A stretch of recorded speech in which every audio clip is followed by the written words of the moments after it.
What if I told you the United Kingdom has lived in debt for over 3 centuries? That kings borrowed to fight wars they couldn't afford.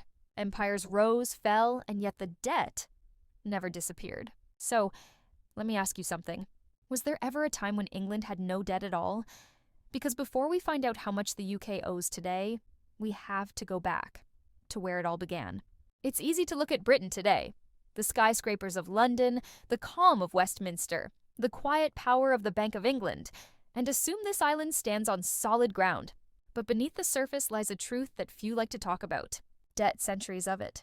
And to understand how much the UK truly owes today, we have to go back, all the way to the moment the country first learned how to borrow. The year is 1694. England is locked in a bitter war with France. The king's treasury is empty, soldiers go unpaid, and creditors have lost faith in royal promises. Desperation sparks innovation. A group of merchants and goldsmiths offer King William III a deal. They will lend the crown $1.2 million in exchange for the right to form a corporation that will manage the loan and collect interest from the government. That corporation became the Bank of England. In that moment, something revolutionary happened. The debt no longer belonged to a monarch. It belonged to the nation itself. England had invented the idea of public debt, a contract between state and citizen, sealed with interest and trust. The first bonds were issued. Investors were promised regular payments. For the first time in history, ordinary people could lend money to their own government and profit from it. What began as a desperate wartime loan would become the foundation of the modern British economy. The new system worked. Borrowing became Britain's greatest weapon. Throughout the 18th century, the government issued bonds to fund wars, ships, colonies, and trade routes. The national debt soared, but so did Britain's power.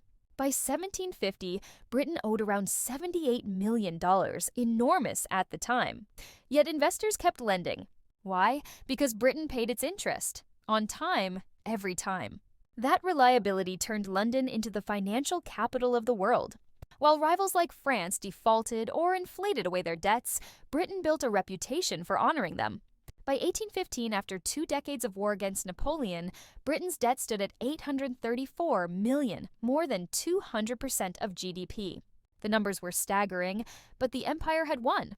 Debt had not destroyed Britain. It had made her unstoppable. Borrowing became part of the national identity, a tool of strategy, expansion, and ambition. The empire ran on credit, and the pound sterling became the world's most trusted currency. After victory came peace and opportunity. The 19th century was a time of breathtaking growth. Steam power, factories, and railways transformed Britain from a war economy into the world's first industrial superpower. As wealth poured in from colonies and trade, the government used that prosperity to pay down debt. By the 1850s, the debt-to-GDP ratio had fallen to around 150%. And by 1914, just before the First World War, it was down to roughly 25%. To Victorians, debt had become a sign of past glory and fiscal discipline. They believed Britain had finally learned to live within its means. But that illusion would not last. The peace of the 19th century was only the calm before the next financial storm. 1914. The guns of August echo across Europe. Within months, Britain's careful balance collapses. The government borrows at a pace never seen before, selling war bonds to the public, printing money, and taking loans from allies. By the end of the First World War, Britain's national debt explodes from 25% of GDP to over 140%. After the war, Britain struggles with inflation, unemployment, and the cost of rebuilding. Yet just as the debt begins to fall again, the Great Depression strikes, and soon after, another war even greater than the first. World War II changes everything. To finance victory, the UK borrows not just from its own people, but from the United States and Canada under the Lend-Lease program. The debt soars to 250% of GDP, the highest in British history. By 1946, Britain owes billions to America, a debt it will not finish repaying until 2006, 60 years later. The empire that once conquered half the world now survives on borrowed money. After the war, Britain faces a harsh reality: an empire in decline, and a mountain of debt. Yet something remarkable happens. Instead of collapsing, the nation rebuilds. Massive public investment creates the National Health Service, social housing, and welfare programs. At the same time, the economy booms. Productivity rises, and inflation quietly erodes the real value of debt. By the 1960s, the debt-to-GDP ratio drops below 100%, then below 60%. Britain's post-war miracle gives people hope that debt can be tamed.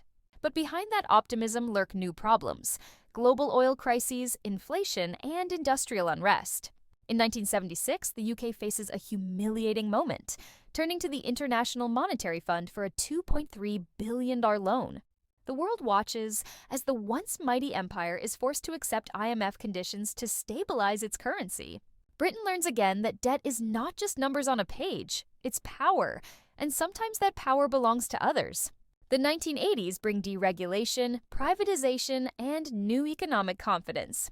Under Margaret Thatcher, the government cuts spending and sells state assets, temporarily slowing the rise of debt. By the late 1990s, the ratio falls to around 30–35% of GDP, one of the lowest levels in the developed world. It feels like a new era, but prosperity breeds complacency. In 2008, the global financial crisis hits, and everything changes overnight. Banks collapse, credit freezes, and the government steps in to save the financial system. The UK nationalizes major banks and guarantees trillions in deposits. Debt skyrockets.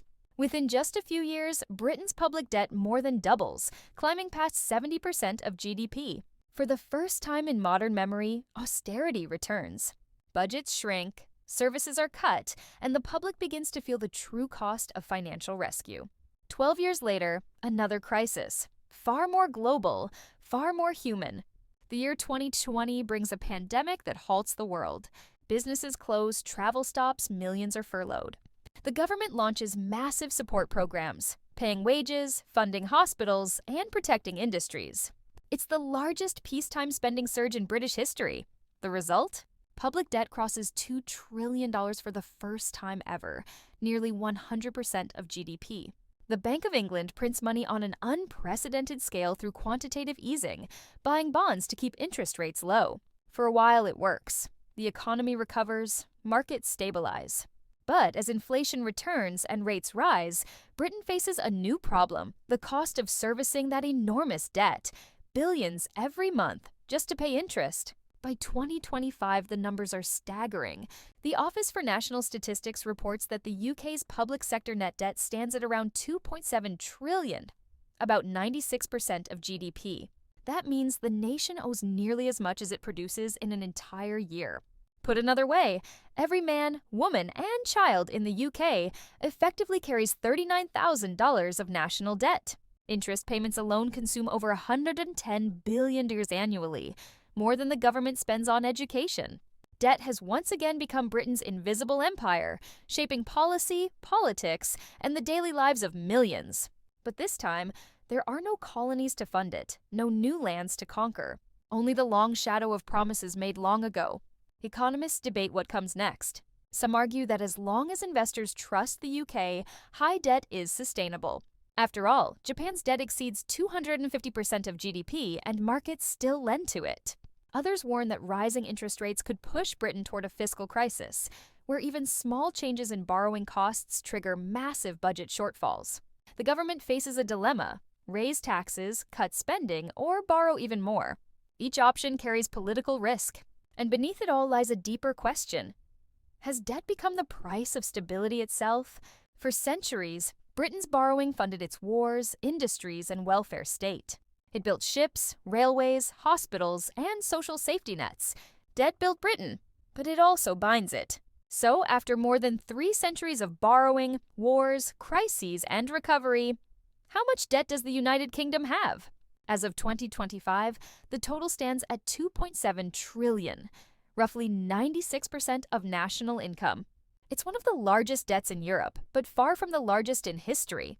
The truth is, Britain has lived with debt for so long that it has become part of the national DNA. It was born with it in 1694, and it's still living with it today. Debt was never just about money. It was about survival, ambition, and identity. From kings to parliaments, from empires to modern governments, Britain's debt has told the story of who the country is and what it's willing to risk for power. So, when you hear that number, $2.7 trillion, remember this. It isn't just what Britain owes. It's what Britain is built on.